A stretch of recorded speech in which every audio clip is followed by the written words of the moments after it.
This meeting of the Coventry Town Council will come to order at 6 p.m. Roll call, Vice President Ludwig. Here. Mr. LeBlanc. Here. Mrs. Lima, absent. Mrs. Shockley. Here. President Dixon here. Mrs. Shockley will lead us in the Pledge of Allegiance and describe the emergency evacuation plan. Please stand. I pledge allegiance to the United States of America and to the republic for which it stands, one nation under God, indivisible, with liberty and justice for all. Thank you. You may be seated. Please go out the back door to your left. I'd like to ask us to have a moment of silence. Frederick Tobin died November 15th, 2022. He was in private practice for over 50 years as an attorney. He served as the Coventry Town Council President, the Coventry School Committee Attorney, and the Coventry Town and Fire Department Solicitor. And he was involved in this community as a member of the Coventry Jaycees and Freemasons. We will have a longer tribute to him at another meeting, and we will also be lowering the flag to half-staff, half-mast as soon as we have that tribute to him. But we just were notified this morning of his passing. So we offer our condolences to the members of his family. He was a true servant of the community. This evening, I understand that there are many divergent opinions about this evening's meeting. I will preside over this meeting and will allow ample time for public comment and discussion by council members. I just want to remind you of the rules that the council has set for itself and for the public. Please refrain from public conversation, private conversation while the town council is in session. All cell phones should be turned to the silent mode when the town council is in session. Please maintain proper decorum and good conduct. Any person making profane, slanderous remarks may be removed from the town council. The town sergeant is directed by the town council president to remove such persons. In lieu of the town sergeant, which we do not have currently, the police officer may be called upon. There are other rules, and I shall remind you of them as needed. I will answer some questions first, which I think are very prominent questions that people have been asking. When may a special meeting be called? Section 313, special meetings may be held at the call of the president or in the absence of the president, at the call of the vice president, or at the call of three or more members. Those conditions have been met. Why was the meeting changed from Wednesday to Friday? Section 313 states, notice of a special meeting shall be delivered to each member or left for the member at the member's home or place of business at least 12 hours prior to the time fixed for the meeting. The town clerk delivered via email the notice of the meeting and the agenda on Monday, November 14th. That was for the Wednesday meeting. This is the usual practice that has been used for years. An email notification plus a posting on the Secretary of State's website has been the usual practice. One of our members, Council Member LeBlanc, objected to the meeting on Wednesday because he said he had not been delivered notice of the meeting. I do believe that the delivery via email is appropriate, but to avoid controversy on Wednesday, I had the town clerk cancel the meeting on Wednesday and post it for Friday and have a police officer hand deliver the agenda to each council person's home. Why was the meeting called? Section 3.07, which has a category name, Judge of Election and Qualification of Members. The town council shall be the judge of the election and qualification of its members or on the grounds for forfeiture of the office. A member of the council has asked for an independent legal opinion to interpret section 15.01F. And it is in the best interest, I believe, for the council, Mr. Pascoa, and all citizens of Coventry that this issue be resolved and documented in order to eliminate any potential challenges in the future. I've also been asked, do I want to linger on? Am I just delaying? The answer is resoundingly no, I do not want to linger on. I am ready to move on. I have plans. I have personal plans. I have big plans for myself, and I intend to move on as appropriate. So I do not want to linger on. If the vote tonight is to consider the need for legal counsel, then the council will need to call a meeting to determine the course it wishes to follow. That meeting may be called by the president, vice president in the absence of the president, or 3 members. I will not be calling this meeting. Meanwhile, the next regular meeting of the council is on November 28th, and I have placed on that agenda a swearing in of Mr. Pasqua. This evening, we have 2 items on our agenda. After agenda item C1 is discussed and before a vote, there will be public comment.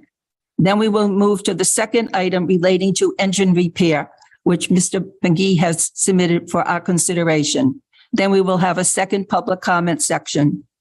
So we're going to move to agenda C, consent agenda and/or for discussion and/or action. President Dixon, Yes, I received a couple emails today asking if I would make a motion to move public comment before this. So I make a motion to move public comment first, before the motion, before C1.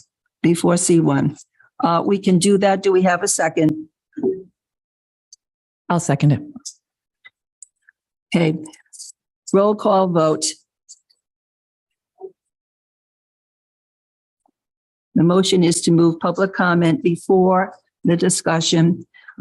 Vice President Ludwig, Yes. Mr. LeBlanc, Yes. Mrs. Lima, she's absent. Mrs. Shockley, Yes. Mrs. Dixon, yes. We will move to public comment. If you wish to speak, please raise your hand. I will recognize you. You may come forward, speak your name and address, and state your comment. If you're on Zoom, please raise your hand in the chat. The IT administrator will let you into the meeting. Please state your name and address. Public comment is not the time for questions or personal attacks. It is for comments only. I see one hand raised. President Dixon, Yes, the town clerk has requested that the people that come up sign the pad with their name and address so that we can capture that. excellent. Okay, the request has been Please made by the print. town clerk that when you come to the podium, please state your name and address, but also sign your name and address on the pad, which is on the podium. Okay? All right, Mr. Meyer? Just remember, this is for no questions. This is just comment only. Thank you. Congratulations, by the way. Radford Mayor, 360 Hope Furnace Road. I just hope that Solicitor Gorham is not going to be a part of the discussions of C1 because he is too close to the situation to make a unbiased opinion. Thank you. Thank you. Who else would like to speak? 1 second, please. As soon as we get the sign in. Okay, please come forward. State your name and address.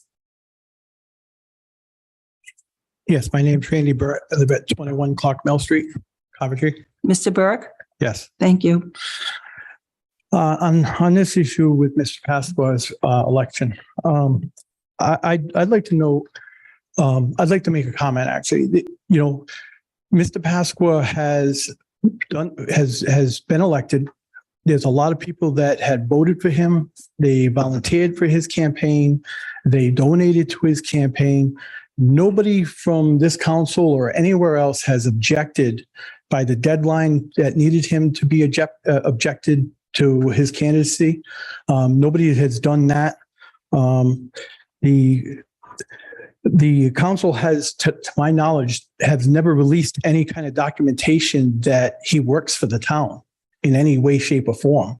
I've looked everywhere and I couldn't find anything, and I would appreciate if they have that information. I think they should publicly put that out there so we can see that he actually works for the town, because I can't find anything that shows that he does work for the town.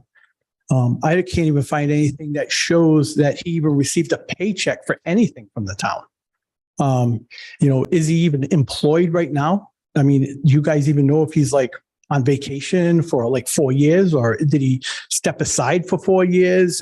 Did he take a leave of absence for 4 years? Did he just up and quit? Do you guys even know what his his work status is and what his employment status is?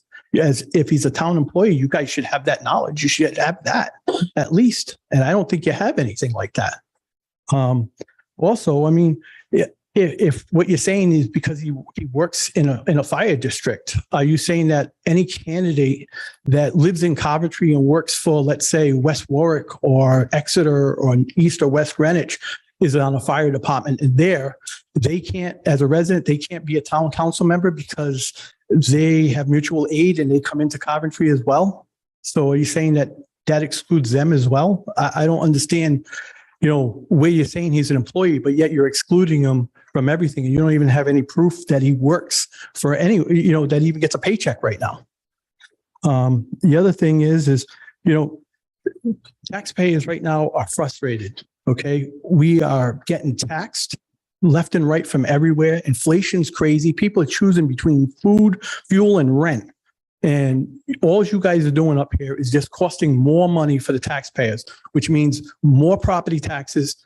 Everybody's going to have to pay higher prices because you're wasting all this money on these stupid meetings.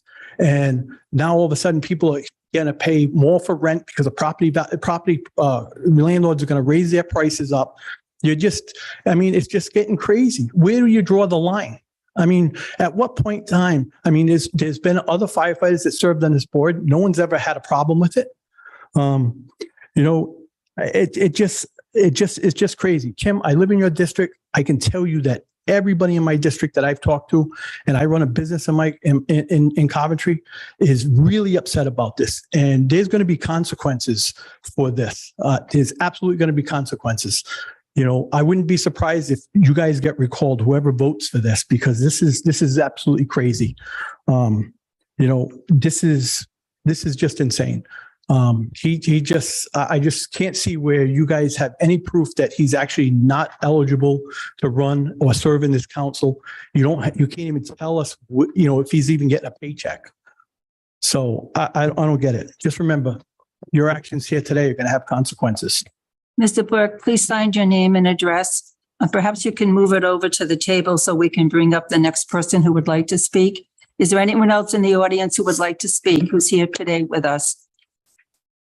Okay, is there anyone on Zoom who would like to speak? Oh, Mr. Guthrie, please come forward, state your name and address, please.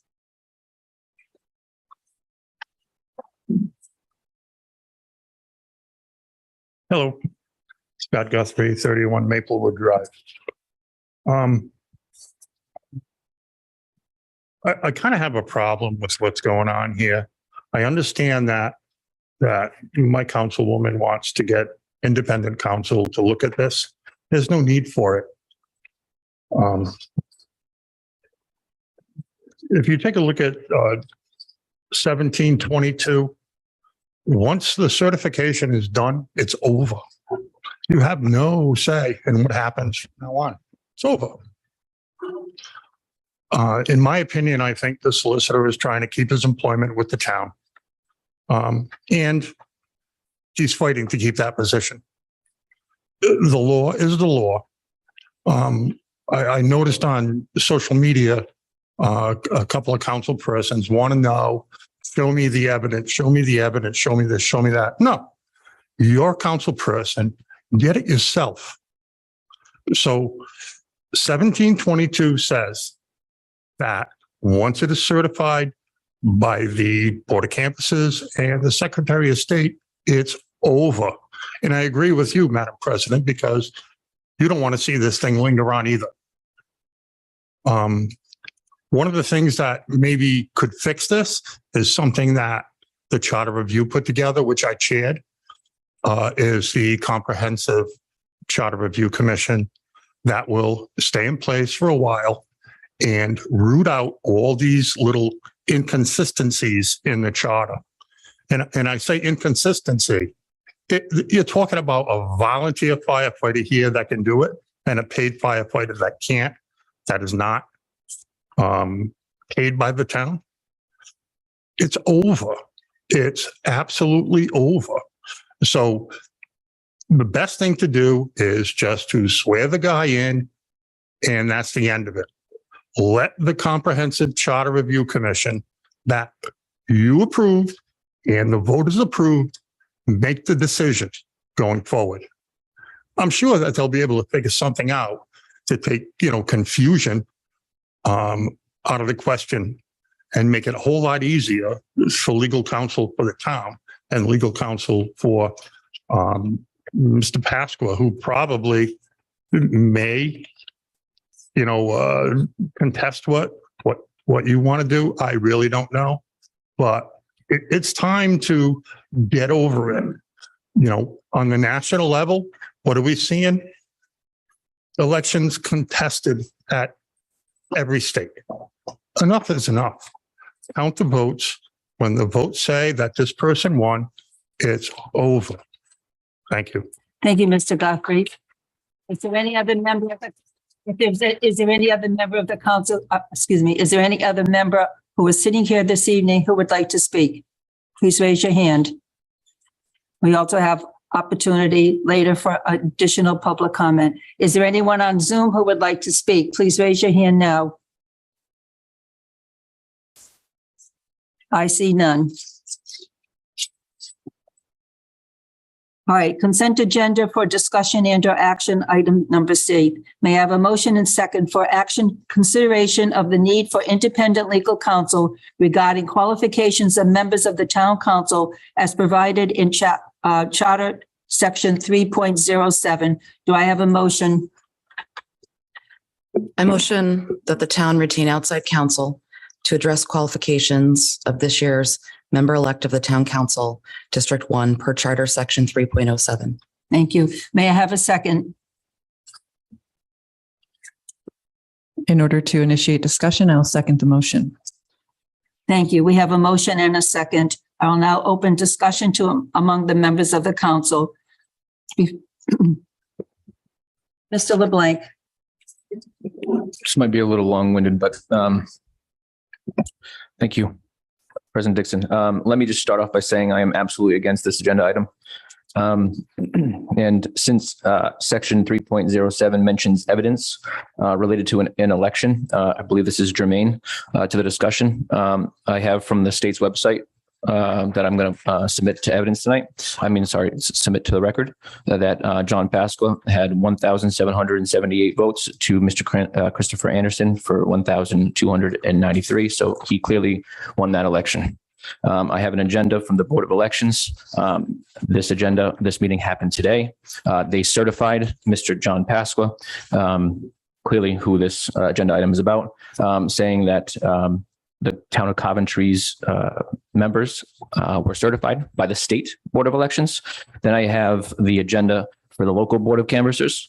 They met today at 11 a.m. And they certified Mr. John Pasqua for District 1.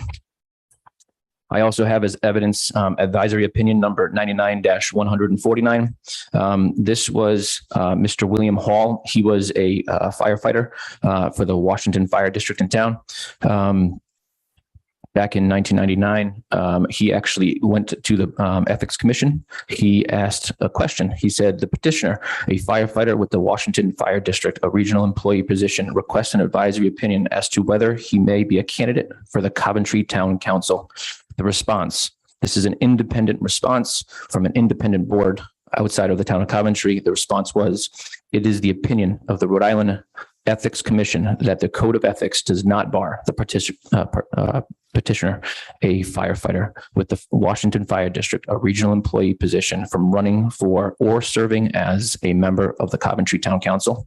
In addition, there was a state deadline to file candidate objections for local offices. That was for July 18th was the deadline. I have a letter from the local Board of Canvassers, Miss Lori Anderson, the clerk for the Coventry Board of Canvassers, to whom it may concern.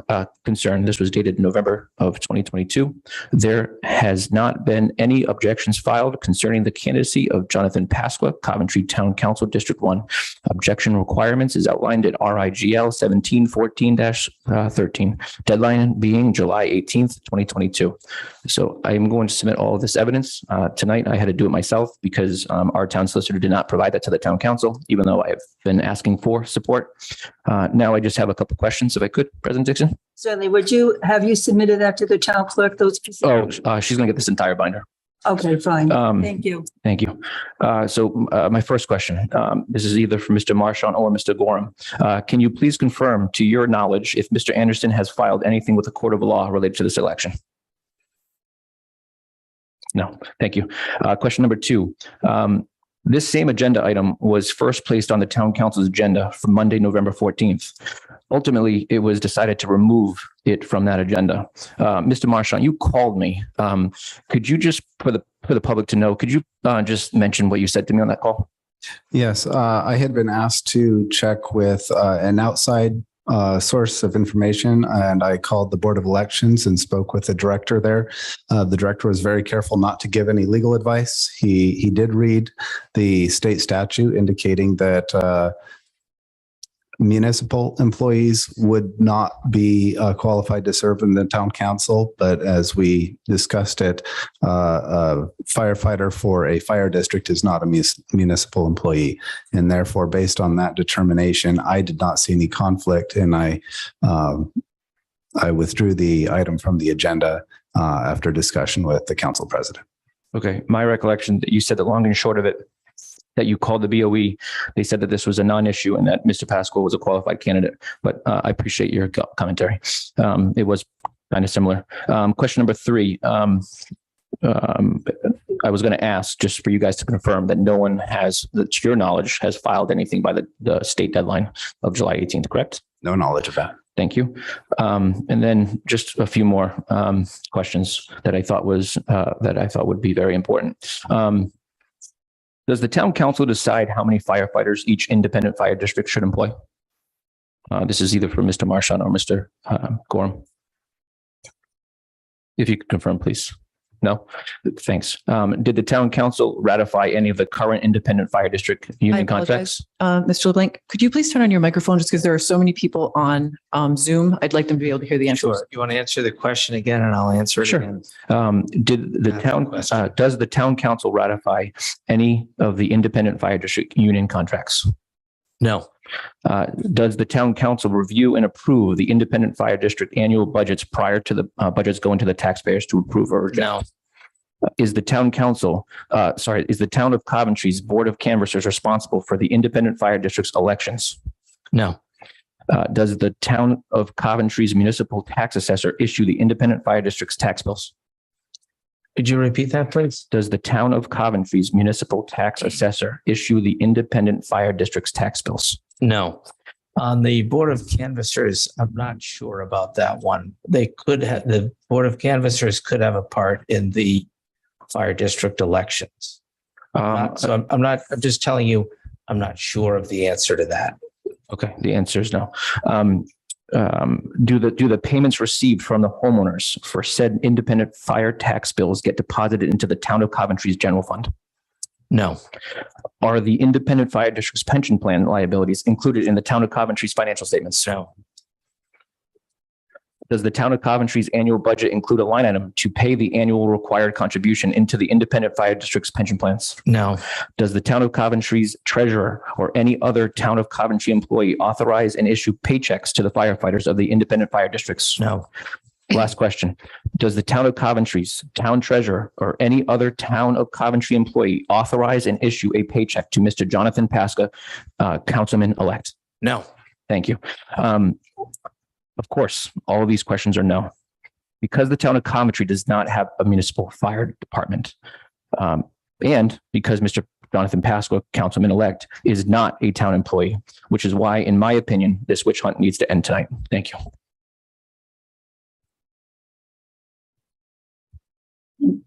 Mrs. Shockley. Thank you. And thank you for gathering all that information, Councilmember LeBlanc. I will say that when Mr. Pascal was first running, I had thought about this question. And the reason that it never occurred to me to move forward with it is because Coventry Fire District did not receive ARPA funds, whereas we were able to give those to our police department because of the fact that they are not part of our municipal government. We are also right now conducting an RFP in order to determine whether it would be advantageous to have the fire districts become part of the municipal government. But I don't think you can at one time be looking to see if someone can be part of your government and say they already are. So the question of whether or not Mr. Pasqua can be on the council, in my mind, is answered. But I'm not an attorney. And one thing that does concern me moving forward or up until this evening is, are we going to move forward as a council and anytime there's a 3-2 vote, have to worry that if Mr. Pasqua is on the winning side, this is going to keep coming up and we're going to have to worry about whether or not a vote is valid. So I had spoken to Mr. Marchant today to say, as a council, unfortunately, we are not allowed to speak to each other. When we are not in this room or in some public forum, we can only speak to each other one at a time, and we're not allowed to go beyond that. So there's information that I'm hearing here tonight that I didn't have before because of the fact that conversations aren't allowed to happen. The reason I approved having this meeting is so that a discussion could be had and we could put everything before us. Now, in my mind, having something to cover us to make sure that we can let Mr. Pasqua move forward in a positive manner where he can vote and not have to worry about that vote being nullified is important. I would like to know if the information, it seems to me, if the Board of Elections and the Board of Ethics have both said that this is fine, those are the two state agencies that would determine this.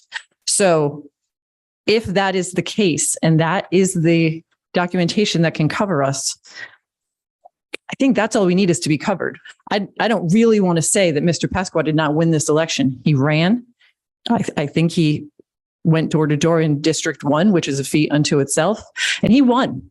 I don't want to question his winning the race. What I do want is the information that I feel we may already have, which is this fine with our state agencies who run our elections? So if anyone feels that we're not covered there, and I definitely want to listen to my other two council members, we'll discuss more. But if we're covered, then Mr. Pasqua was certified today, and I think I'm good.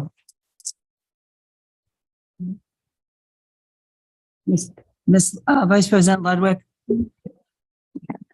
Thank you. I recognize Mr. Pasqua's win and have never had or voiced a concern over the election results. My motion to the council tonight is simply to ask for legal advice, hoping to thwart any possible future issues that could result here. I have never spoken to Chris Anderson. I did not follow either of the District 1 candidates' social media pages. I had no idea that this could even be considered a possible problem until I received an email with a signed letter from Attorney Anderson on November 4th, which I forwarded to the town solicitor and manager.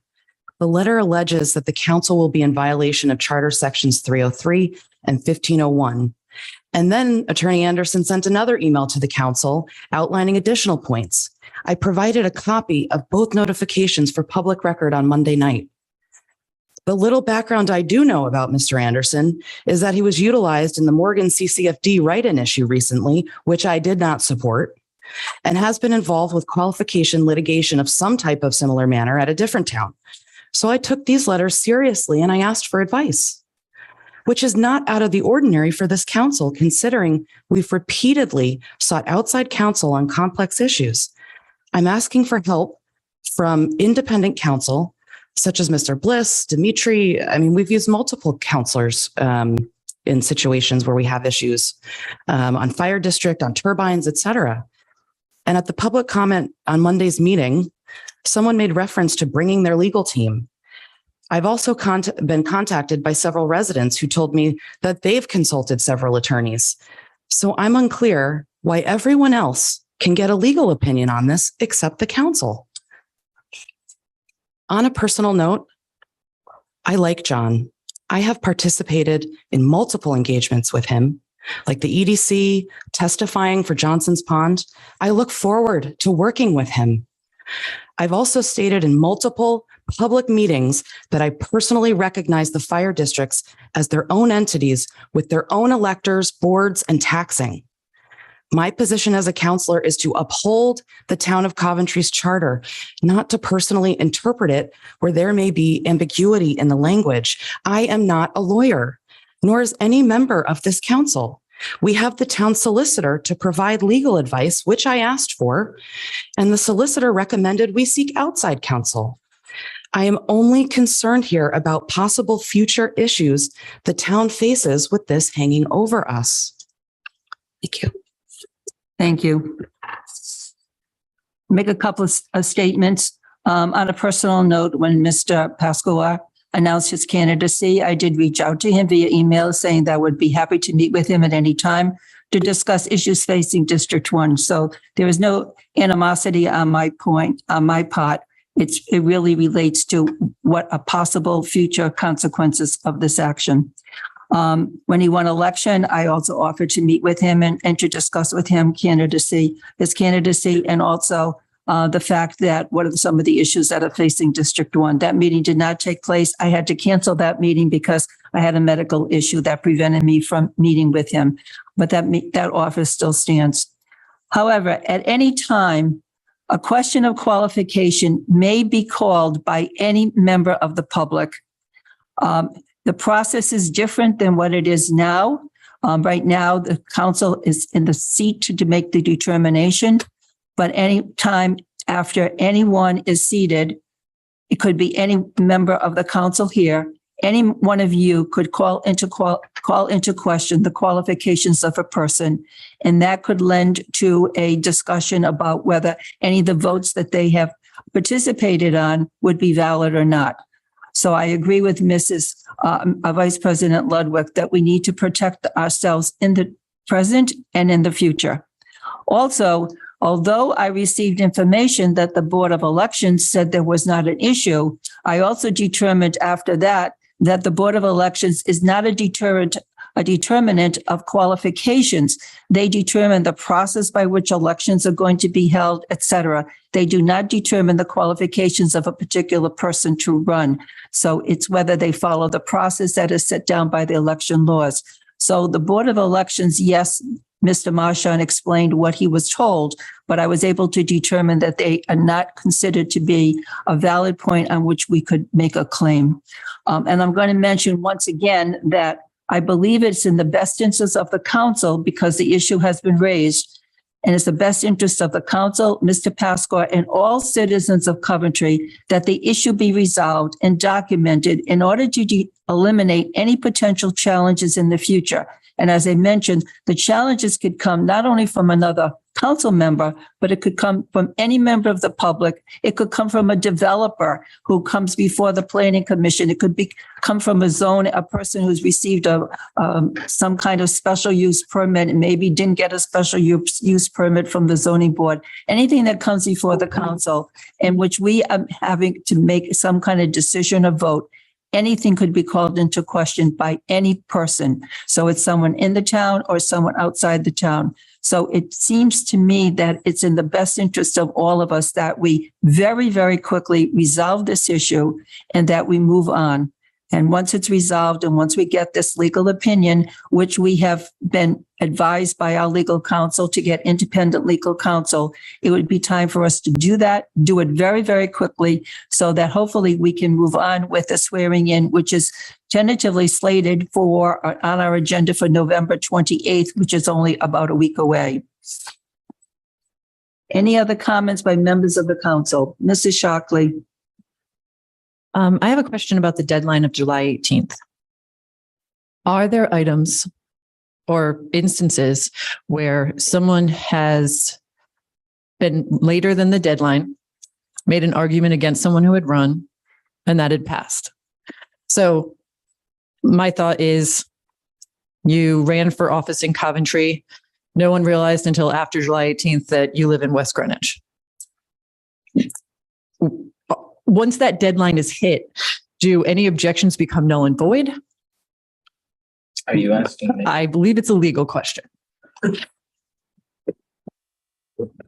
The first thing I want to make clear is that The reason that I abstained from giving any legal advice on this matter is because if I did that, I would immediately be violating the rules of ethics for attorneys, because I would be determining whether or not somebody could vote. Somebody could be on the town council. I'm being accused of trying to keep my job. But if I didn't step out and abstain, then I could properly be accused of trying to keep my job. But I've stepped out because I know I have to, and I don't ever want to give the impression that I have tried to get in the middle of this thing. I do not want to be in the middle of this. I know that the only way to get an answer to the question for the council is not through me. I can't comment on this, and I'm not going to. So to answer your question, Member Shockley, I'm sorry, but I really can't answer it. That's the whole point that I've been trying to make, and I apologize. But I'm going to ask a very rude question then, but why are you here? because, well, And I don't mean that for any meeting. I'm not trying to be as rude as that sounded, but what I'm saying is tonight, possibly you wouldn't have needed to be at this meeting if you couldn't answer our question. Well, because on simple procedure questions, I'm always required to be here. And if anything arises that I can't answer, like the question that you just asked me, believe me, I will tell you that I can't answer it. But I think Or I'm when asking I case can't. law, like, has there been instances where someone has, after the deadline to put in your issues about a valid candidate, has it ever happened that the issue put forth has still invalidated the candidate's win? So So I'm asking me for a case factual law. question. Yeah, I just case law. I'll be careful here, but yes, I'm aware of case law where somebody won an election and they were removed from office because they were disqualified. That has happened. But I don't think that that is something that you need to follow here. You should get an attorney to tell you if there's any qualification issue at all. And I also want to say one other thing. I don't take any offense that people are here and that they're saying things and they're questioning why I'm here. I think you should do that. And I have been out there more years, many more years than I've been up here. I've been escorted out by the police when I've been on that side because I tried to make a point. So I don't mind it at all. I think everybody should speak freely, and you're not going to offend me tonight. I know why you're here and I respect it. Thank you. Thank you. I'd also like to mention that Mr. Gorham did ask me whether he should be here tonight, and I said yes. We have 2 agenda items, not just 1 agenda item. He is our legal counsel, and he's always here for procedure questions and questions when we have about procedure. So I encouraged him to be here because I felt that it was important. We're following a process. We have a meeting, and we have more than 1 agenda item this evening. So I take full responsibility for saying, yes, Mr. Gorham, please be here. Thank you. Okay. Any other comments by members of the council? Mrs. Shockley. So, Mr. Pasqua, the election was certified today. We have a meeting where we're scheduled to certify him at the town council. If we decide to get the independent ruling just for coverage, would that in any way make it so that we could not have that meeting on the 28th and immediately start working with Mr. Pasqua? I have asked that question and I was told no. Okay, good to know. Any other questions by members of the council? Mr. LeBlanc. Could you just explain who you were told no by? For the record, you said to her question, you said that no, it would not stop John from getting sworn in. So I just wanted, just for the public to know. Oh, so Mr. Gorham said that John would be able to get sworn in on the 28th. No problem. Just to be clear. He could be sworn in, but that does not mean that you would not be waiting. You could swear him in, but based on the vote tonight, and I don't know how it will go. This is important, guys. Based on how the vote will go tonight, if the council agrees that they want to have consideration of legal counsel, then I would recommend to the council that they make a speedy decision, get that report in before the swearing in so that it's clear cut. Thank you. Very glad I asked that question. Okay? Any other comments by members of the council? Okay, are we ready for a roll call vote? Certainly. Mr. Blank, would you just mind clarifying how that's a differentiator? Because I'd just like to know as I go into the vote, It sounded as in though, your opinion. in my opinion, it sounded as though it was a very simple no. Oh, he's just going to get certified and he's going to get put on sworn in and he's going to get put on the town council. But then she kind of got into, President Dixon got into a little detail and well, there got to have to be a speedy decision if something was to happen and the council wanted to stop it. And so that's for me, that's a deal breaker. I just said I recommended that there be a speedy decision by the council. We're not trying to draw this out or linger. We're trying to make decisions so that the council can continue on with the work that it has before it. Okay. Roll call vote.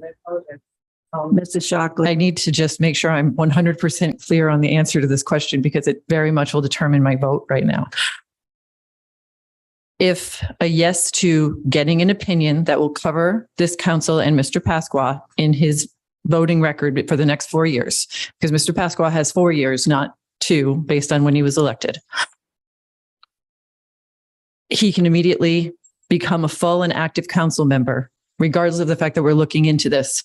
Even if it's not done, it'll be up to us as a council, which at that point will be Mr. Pasqua in the District 1 seat.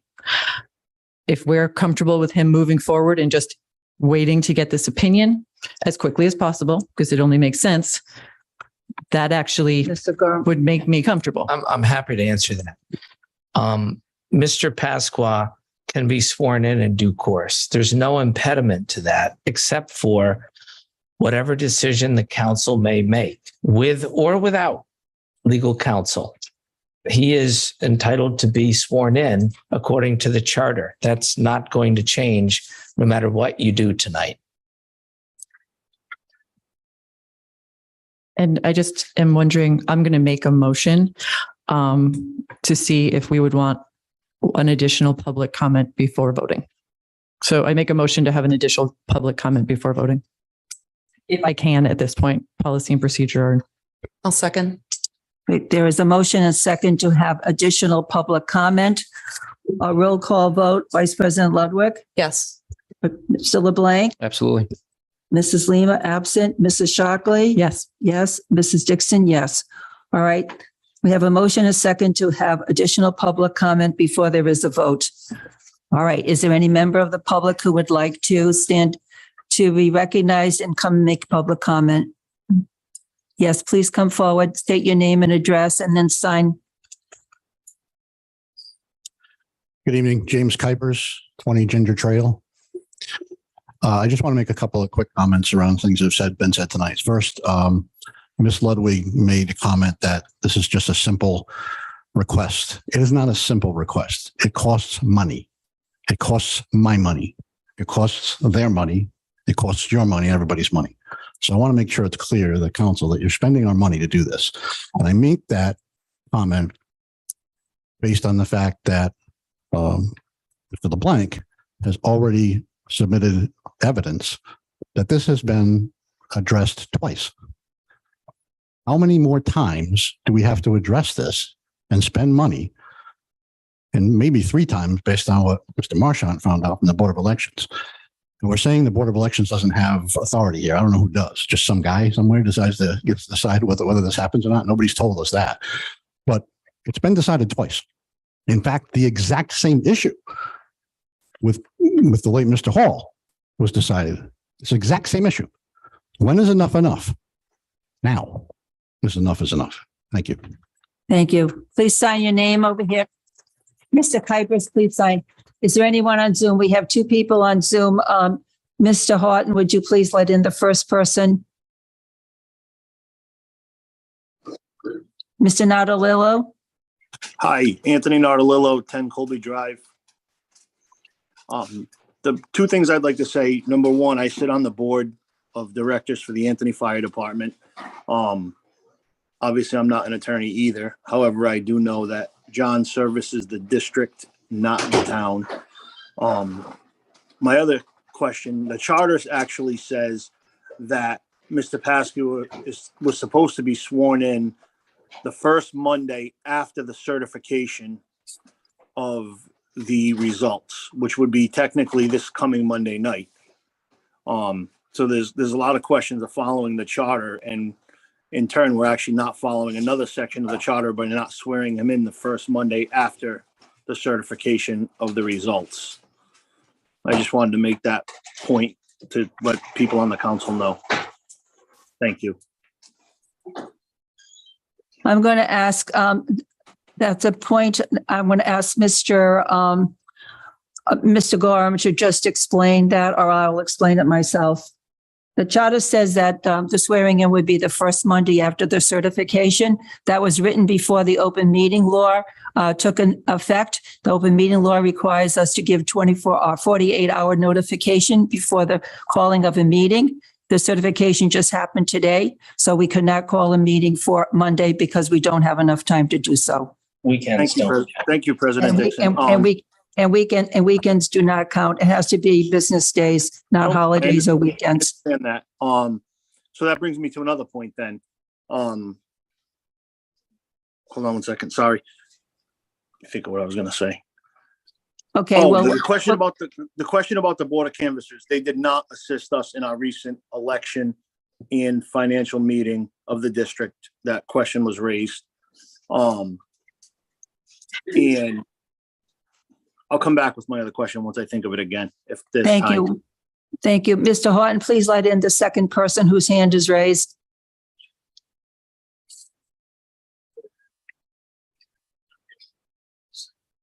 Senator Raptakis, please state your name and address, please.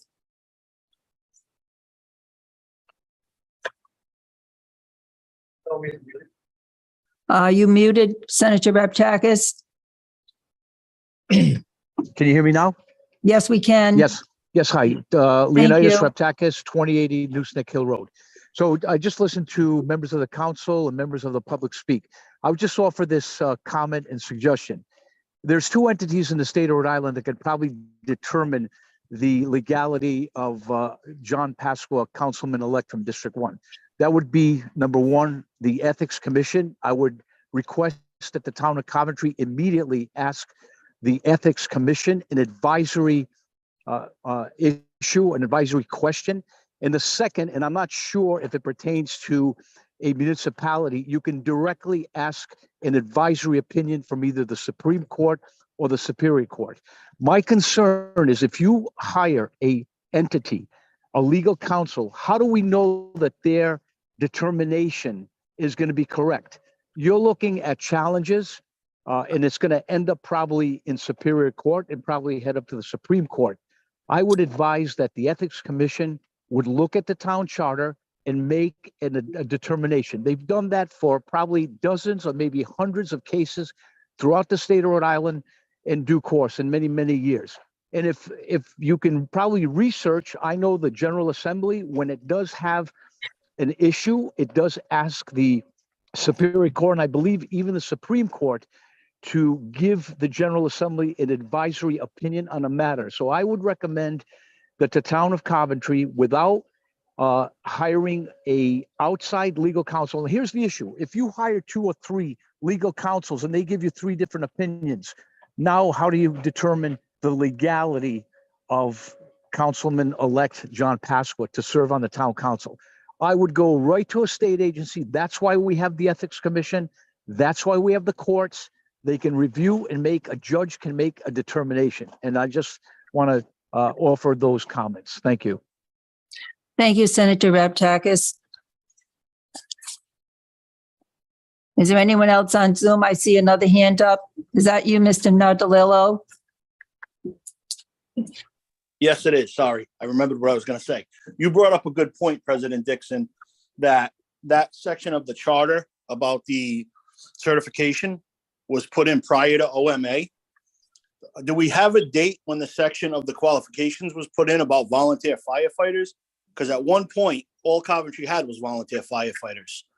So was that section of the charter put in before we even had any paid firefighters in the town of Coventry? Can anybody answer that question?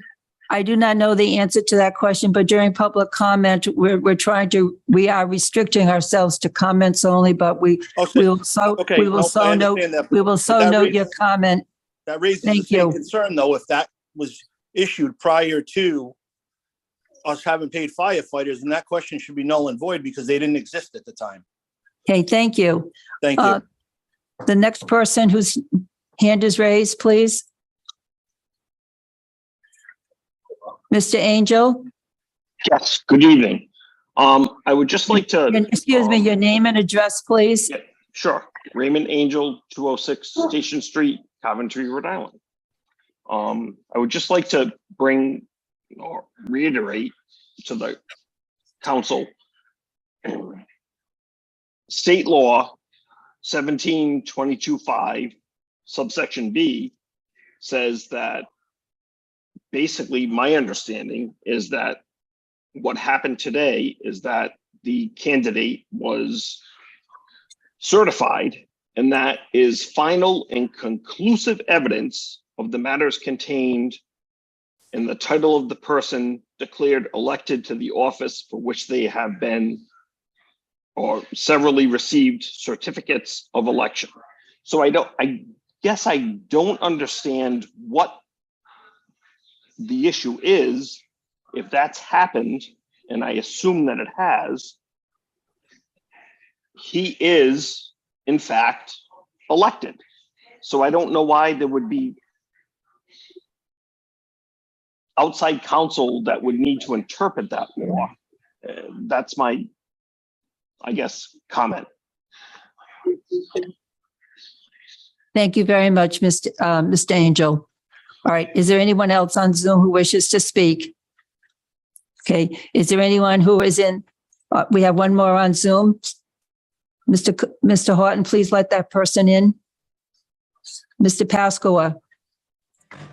Jonathan Pasqua, District 1 Councilman-elect.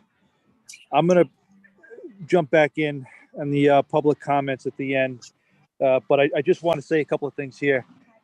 I am not in any way compensated by the town of Coventry in any way, shape, or form. The town of Coventry has gone through great lengths to make sure the public and everybody supporting it know that the districts are completely separate from the town. The district boundaries do not match the town. They are their own individual boundaries. They're separately chartered. They have a board that is elected by their own voters. The voters pay for the service of the firefighters themselves. I am in the service of the people who pay my paycheck, the Anthony taxpayers. I am not in the service of the town of Coventry in any way, shape, or form. The Hopkins Hill Fire District, I'll go a step further, the Hopkins Hill Fire District has a contract with a company over the town line in West Greenwich, which is Amgen. They provide fire service protection to that company, and that is over the border of Coventry. To have this even come up is preposterous. I am in no way, shape, or form part of the town. And I'll have a closing statement to you guys at the end in the last public comment, but this is just an egregious waste of taxpayer money to do this. It's unbelievable that we're even considering this. That's it for now. Thank you, Mr. Pasqua. Is there anyone else who wishes to speak? Representative Norrie. It's actually Thomas Norrie this evening, 225 Fairview Avenue. I'm here as a resident of the town. Your address, please. 225 Fairview Avenue. Thank you. Coventry. So I've been in this town, hired as a police officer in 1992. So I've been here 30 years. I've bought my first house in 1995, second house built in 2002. So there was a lot of talk this evening about sections of the charter, and I'm looking at section 15.03, term of office. And here's my question that I'll just pose. It says in the middle of this section, every elected or appointed officer of the town who is elected or appointed for a specific term shall continue to hold such office until the officer's successor is elected and qualified.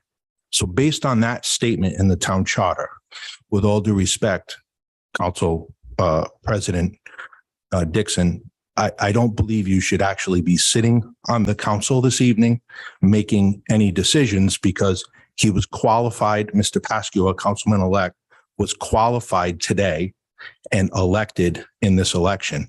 So with that being the case, I don't understand how you can have a vote when your successor has been elected and qualified. Thank you.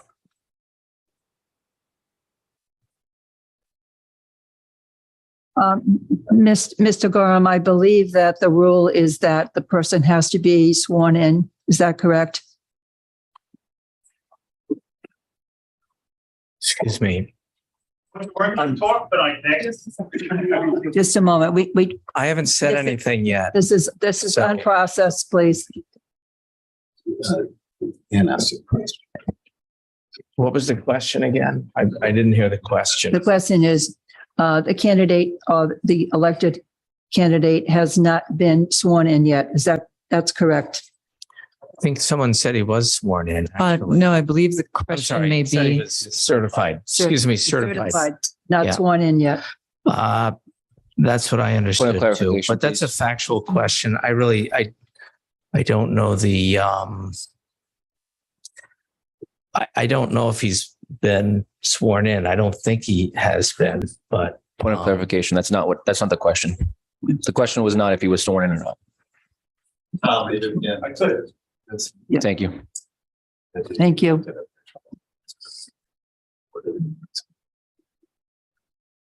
Oh, he has to be sworn in. Doesn't say sworn in. It says qualified. So it says the officer's successor is elected and qualified.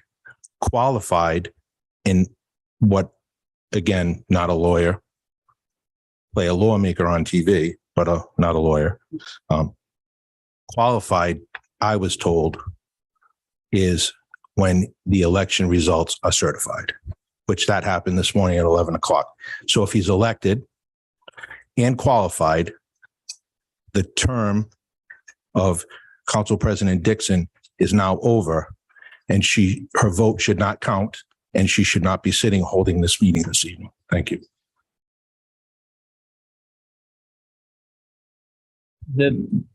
The question raised by section 307 is about qualification. And so that's something that I said I wasn't going to get into tonight. So I'd really rather not. Representative, I appreciate your comments, but that's not something that I think I should address tonight. Thank you. Okay. Thank you. Excuse me. So point of clarification, Yes. please don't address me as representative. I'm Thomas Noray, 225 Fairview Avenue, Coventry, a taxpayer this evening. Thank you. Thank you. Any other question? Mr. Burke? I would just like to say that, Mr. Atakis is correct. You can have 25 lawyers, look at this, and you may get all different answers. Even if you got all the same answer that he can serve, someone can still challenge. It's not going to change the fact that if someone's going to challenge his vote or him being on this council, you're going to have every lawyer in the state say, certify him or say he can serve. But someone's going to hire an attorney and challenge it. It's how things work. I mean, that's what the courts are for. So spending our taxpayer money makes no sense. I mean, even if you're attorney, you spent all this money and you got this lawyer to say, yeah, he's able to be sworn in, you swear him in. How do you know someone's not going to challenge him anyways? You're just spending this money for nothing. If you're worried about a challenge, why not just wait for the challenge to happen and then answer it? Because you're just spending money on something that may or may not happen. It just doesn't make any sense. I mean, we're paying enough. People can't choose between food, rent, and fuel. I mean, stop wasting our money. I mean, it's just crazy. Thank you for your comment. Is there any other comment? Yes, Mr. Guthrie?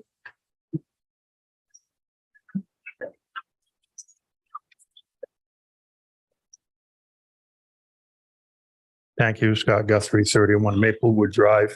And Mr. Burke is right. Talk about challenge. July 18th was the date that Mr. Anderson could challenge this. He didn't. It's over. The election is over.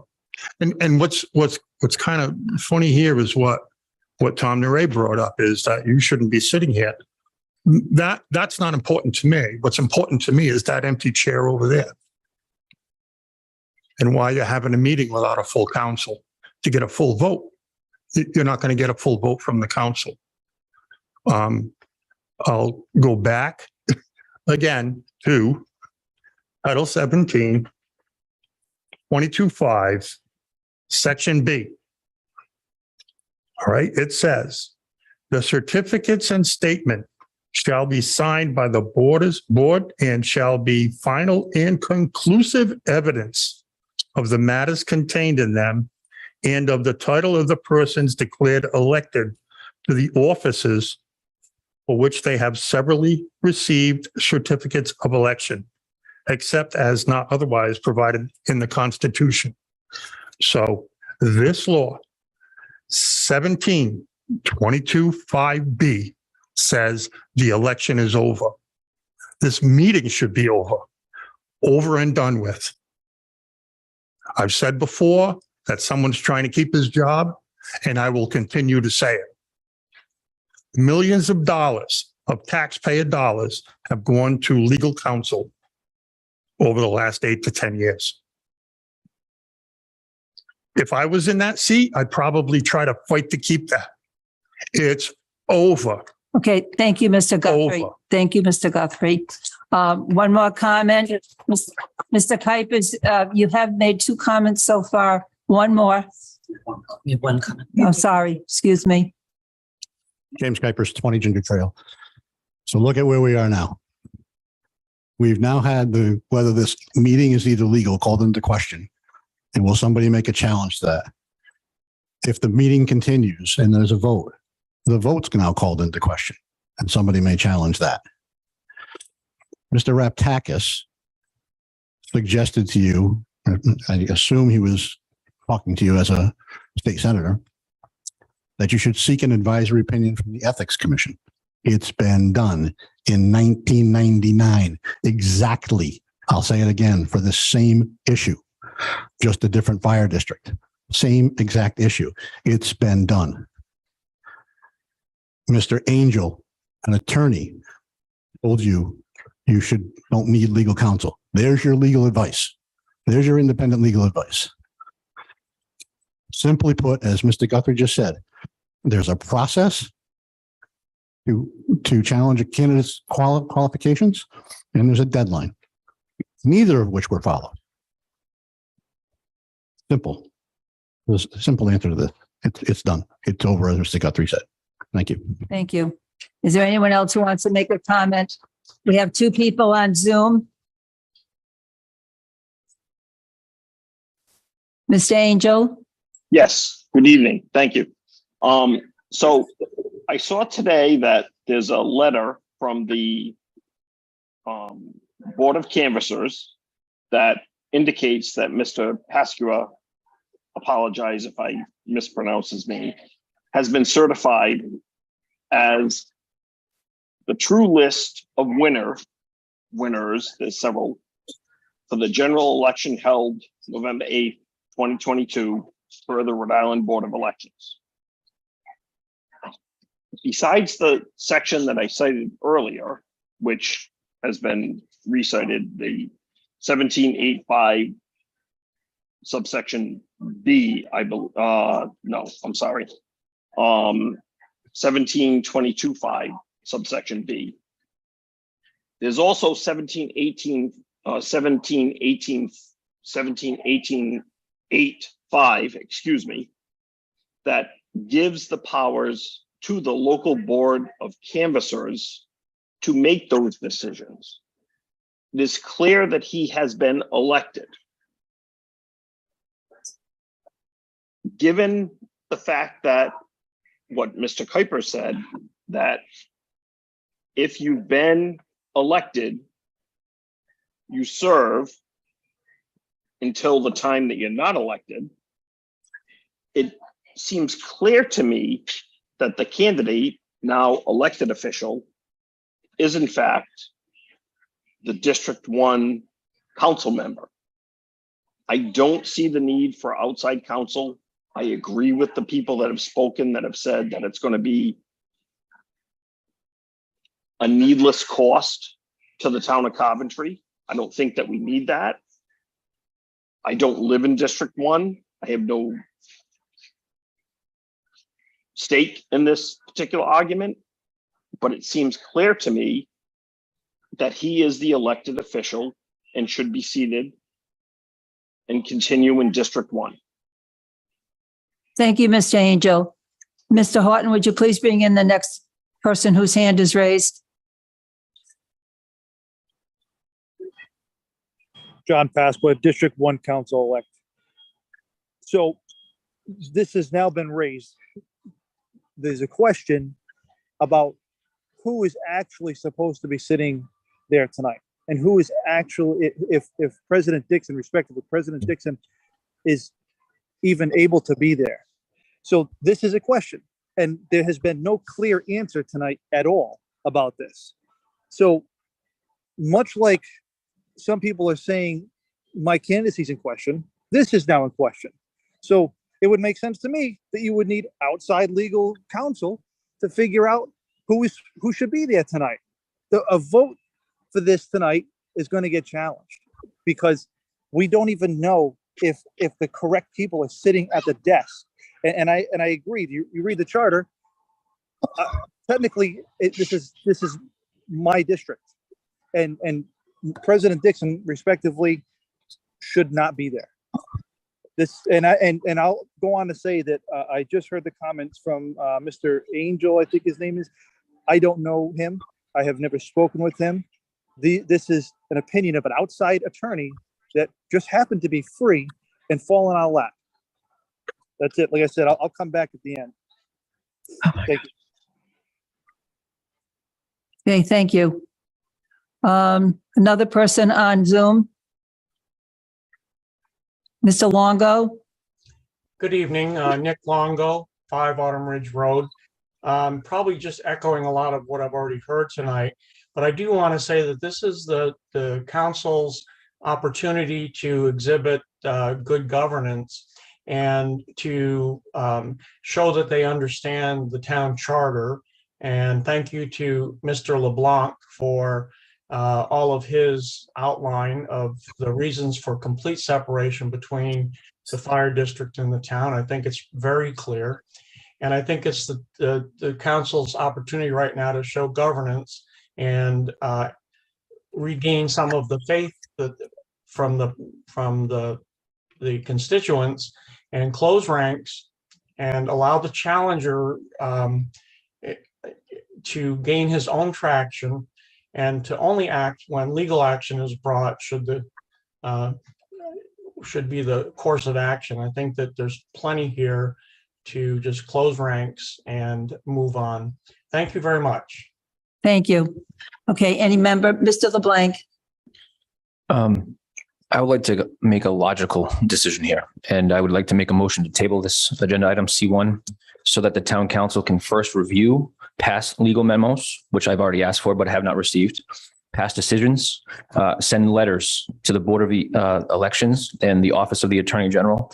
The town council can do this for less than $1. We can send a letter to them. We can see what they say before we spend any more money of the taxpayers. Okay, so I have a motion to table the. I'm actually going to remove my second to the motion to discuss. hiring outside counsel. I thought tonight's meeting was worthwhile and I supported it. I thought tonight's discussion was worthwhile and I'm glad we had it. But I am removing my second to the motion to get outside legal counsel. That being said, and I know that still has to be voted on, and I'm probably speaking out of turn. Even though there was a Board of Ethics decision in 1999, the Board of Ethics is pretty clear that they do think each decision should have its own approval or denial. So I do think we should reach out to the Board of Ethics, and we'll be asking Mr. Marchant to do that, to get a written opinion either tonight or tomorrow. Right. That being said, I remove my second to the motion to hire outside. Member LeBlanc, Just a moment. point of order. I would like to second the motion. This is exactly what I asked for. I asked for public session so the counselors could talk about their options. I was denied that session. Then I asked for the executive session so we could see if we brought into the council, an outside counsel, to talk about what our options were. I was denied again. My entire process here has been to get the council to talk about what our options are. I am in favor of looking at those recommendations. I would be open to looking at those recommendations.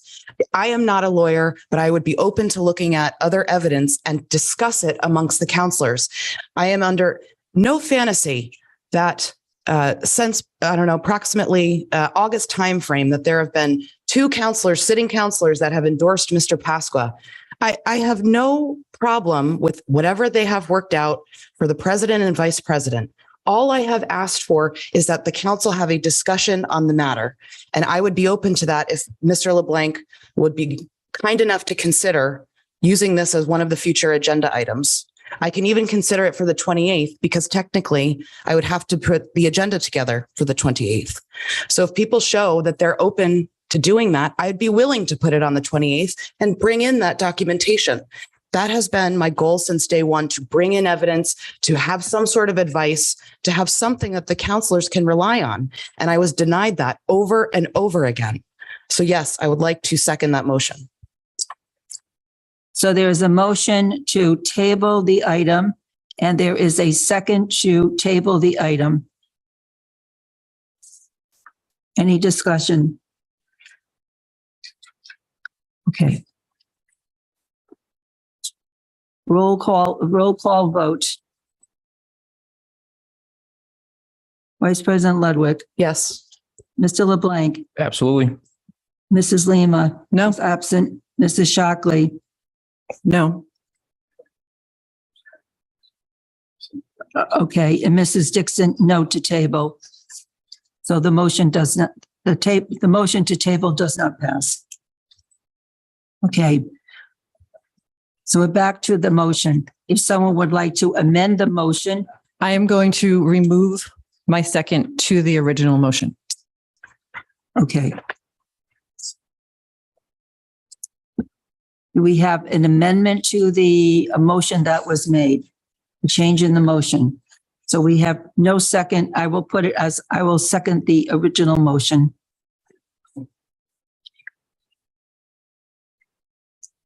Are we ready? Mrs. Ludwig, discussion? Ms. Ludwig. I'm sorry, Vice President Ludwig. In the absence of being able to agree to table, to not be able to come to an agreement to put this on a future session, I will have to vote in the affirmative. I'm sorry, please clarify. In the absence of being able to agree to table this, Correct. I will be voting yes. For the motion. For the motion. Okay, thank you. All right, any other discussion? I don't feel comfortable having a vote tonight on this based on the fact that I know it's going to be challenged. I don't want to waste any more of any of our time. So with that being the case, because you have chosen to second the motion, which is entirely in your purview, it seems to make more sense to table the motion where we can get at least 3 yes votes from current council members and be able to put it forth again when it can be either approved or denied officially. So I will, and I apologize, table the motion. make a motion to table. Right, but I said we voted it down. How do we vote on this tonight? We vote yes or no. But if it ties. Okay.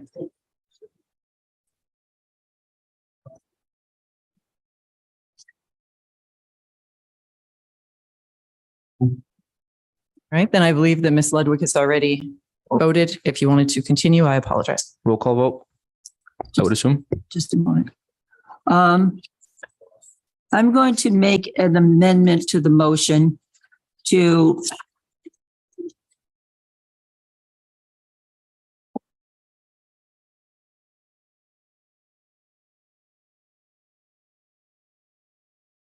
I'm going to amend the motion to read, make a motion to seek an opinion from the Board of Ethics regarding the qualification of the member to serve on the council.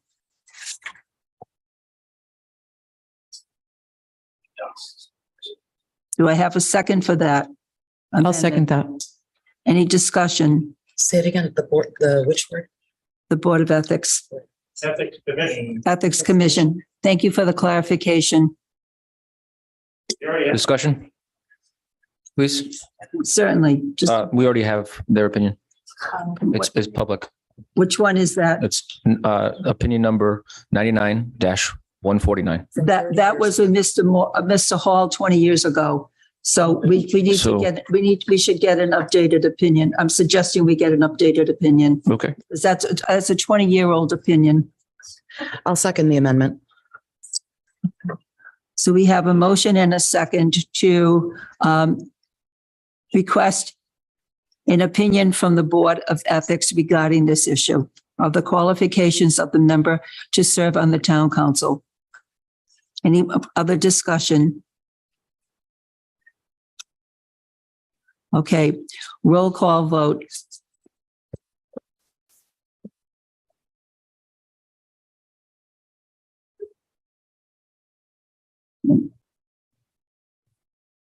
Mr. LeBlanc, No, because we already have it. let's see, Vice President Ludwig, Yes. Mrs. Shockley, Yes. Mrs. Dixon, yes. The amendment passes. A vote on the amendment. We had a motion and a second. The amendment passes to seek an opinion from the Board of Ethics. And we will ask Mr. Marchand to seek that opinion as quickly as possible. Thank you very much. All right. Do we need to vote on that again? We passed the amendment. Do they need to vote on it again? Well, usually after you amend a motion, you vote on the original, the motion as amended. It's amended. Yeah. All right. So we'll have a vote on the motion as amended, and that is to get an opinion from the Board of I just want to point out one thing. Yeah. I think it's worth trying, if that's what the council wants to do. I'm just not sure if in Mr. Hall's case, I know that he sought the opinion himself. I think it may be up just to Mr. Pasqua to do that. And I don't know if the town council can ask on behalf of Mr. Pasqua if he can serve, but Just let me do it. Just let me- Respond. Okay. Mr. Marchand will handle that. Okay. You will I come just- back to the council with an answer. I thought it was worth mentioning. I don't want to impede the motion, but Thank you very Okay. much. Okay, so we're going to just vote on the amended motion, and that is to direct our town manager to seek an opinion from, as quickly as possible, from the Board of Ethics on the qualifications of a member of the town council to serve. Roll call vote. Ms. Ludwig, Yes. Mr. LeBlanc, No. Mrs. Shockley, Yes. Mrs. Dixon, yes. The motion as amended passes. Thank you. President Dixon, Yes, Mr. LeBlanc, I'd like to make a motion for another public comment, please. certainly. I'll second the motion. We have a motion and a second for public comment Roll call vote. Mr. LeBlanc, Yes. Mrs. Shockley, Yes. Miss Vice President Ludwig, Yes. Mrs. Dixon, yes. 4 yeas, no nays. The motion passes. Public comment is now open again. Is there any member of the public who would wish to speak? Once we get through asking the public first. A member? All right. Is there anyone on Zoom who would like to speak? Please raise your hand in the chat. We have one hand up. Is that Mr. Angel? Mr. Horton, please bring him in. Mr. Angel? Yes. Good evening again. For what it's worth, I'll do any opinion or research pro bono, no cost to the town. Thank you, but we've made a decision that we're going to ask our town manager to approach the Board of Ethics for a decision. We appreciate your offer. Thank you. If there's additional discussion or research that needs to be done, I'm more than happy to do it as a member of the town. I want to save everybody money. Thank you. We greatly appreciate that. Thank you for coming on. Is there anyone else who would like to make a comment? All right, we're ready to move on. Oh, I'm sorry, Mr. Guthrie? Didn't see your hand. My apologies.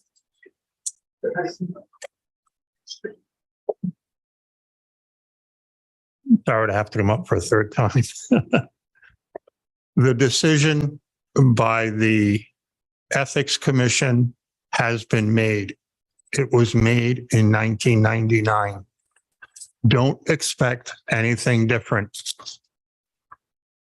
You know, you're dealing with election law and you're dealing with how our charter defines election law with volunteer firemen and I don't know,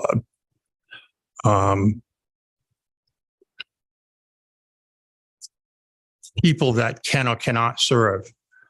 And this is stuff that dates back to 1972. And again, I'll ask that you just abandon this attempt to stop someone from gaining a seat on the council, appoint another charter review, and make sure that you appoint the longstanding charter review, the comprehensive one, that's going to make it make our document more like a constitutional thing instead of something that gets changed at the whim of a council for political reasons. So, notary public, these are all things that are written in there. It makes no sense to turn around and say that someone who works independent of the town can't take a seat. The guy won an election, plain and simple. Get over it. The election's over. The fight for the solicitor to keep his job is over. Thank you. He sees the writing on the wall. Mr. Guthrie, thank you. Thank you very much. Okay. Yeah, I like it when you cut me off. You do it quite often. You will. I'm going to have one more person speak. If it's on this topic, you can talk here.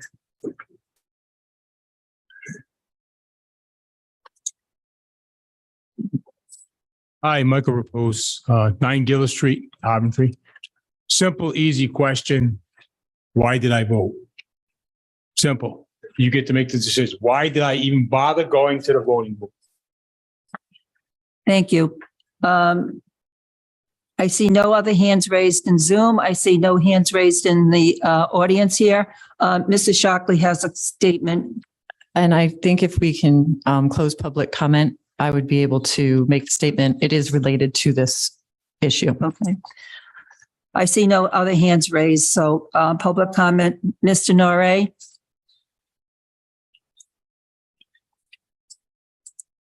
Thank you. Tom Norrie, 225 Fairview Avenue, Coventry. So I'll refer back to my earlier statement about excluding you, Madam President, from the decision. With that being the case, I would say that there is a 2-to-1 vote. The charter requires a 3 to be a quorum. And I would say that your votes this evening could be challenged because of the charter excluding you from being able to vote. And there's no quorum here this evening for this meeting. Thank you. Thank you.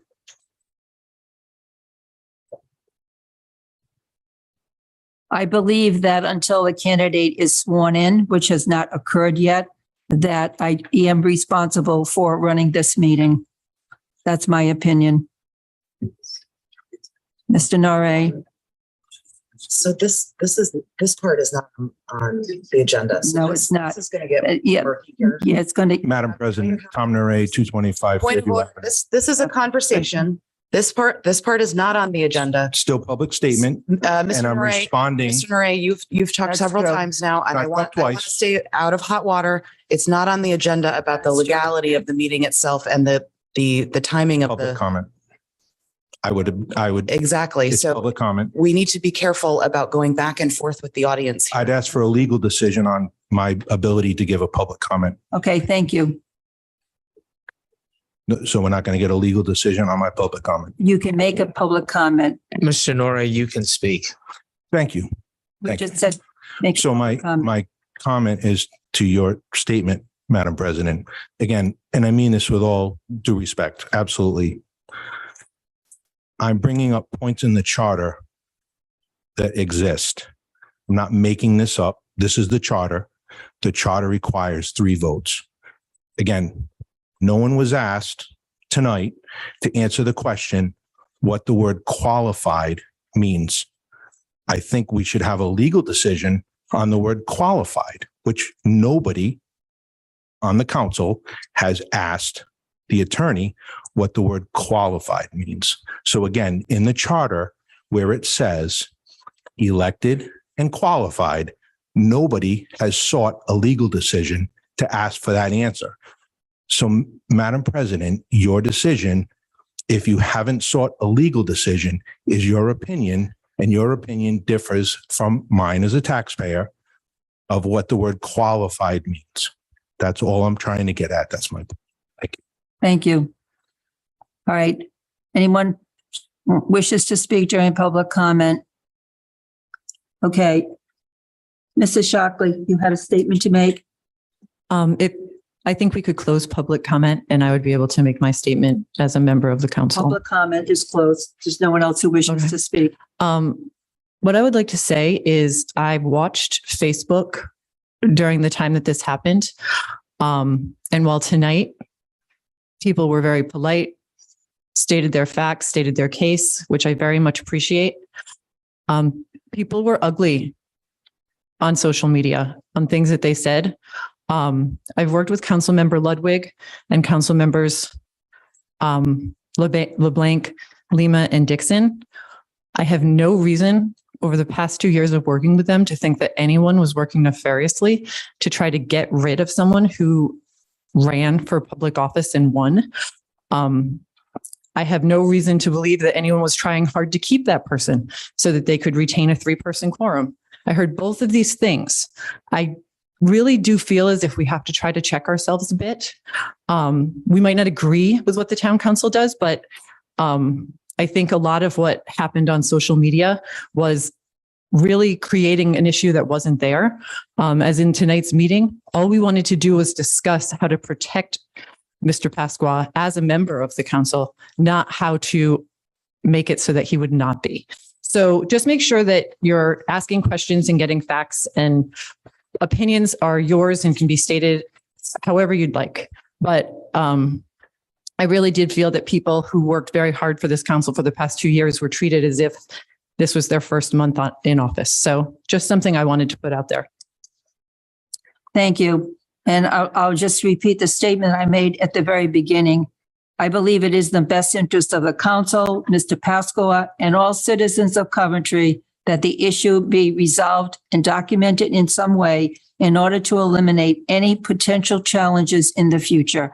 And as I mentioned before, a challenge could come at any point in time from any person, from within the community or outside the community, challenging any single vote that is made.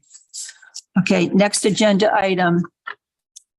Resolution affirming the award of a contract by the town manager for an engine repair to an existing 2012 Freightliner dump truck to Advantage Truck Group, Raynham LLC, 501 Paramount Drive, Raynham, Massachusetts, 02767, in the amount of $19,944.72. May I have a motion and a second? I'll motion. May I have a second? I'll second. Thank you. Discussion. Mr. McGee. Good evening, ladies and gentlemen. That's a tough act to follow. I'll try to be brief.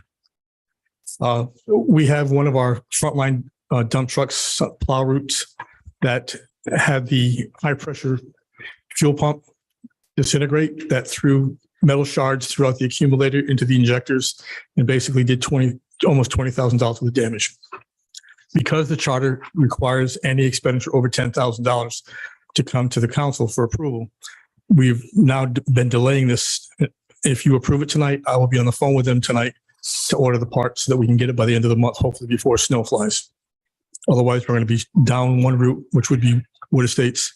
That's the truck that it comes out of. So, yeah. That sounded like a threat. No, I'm just telling you where the truck is. Mr. McGee, I understand through the resolution, which is on page 3 of 7 of our packet, the award will be funded through the Town of Coventry contingency account. Is that correct? That is correct. We do not have the funds budgeted this year. We could empty that budget line, but we do have a contingency line, and hopefully we can not eliminate all the other expenditures throughout the end of the year with the truck repair line. And Mr. Marshall, how much money is in the contingency account? We budgeted 230 some thousand. So there are ample funds. Ample funds. Okay, fine. Discussion. Is there any discussion by members of the council for the awarding of a contract for the engine repair? Seeing none, roll call vote. Vice President Ludwig? Yes. Mr. LeBlanc? Yes. Mrs. Shockley? Yes. Mrs. Dixon, yes. 4 yeas, no nays. The motion passes. Thank you. Thank you very much, ladies and gentlemen. We said that we would have one last public comment. It's in our agenda. Is there anyone else who would like to make a public comment? Yes, please.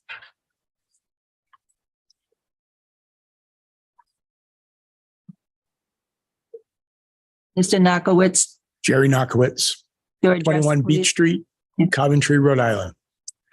You know, as I listened tonight, decided not to comment because it was generic. But how come you just don't require an ethics ruling for every elected official?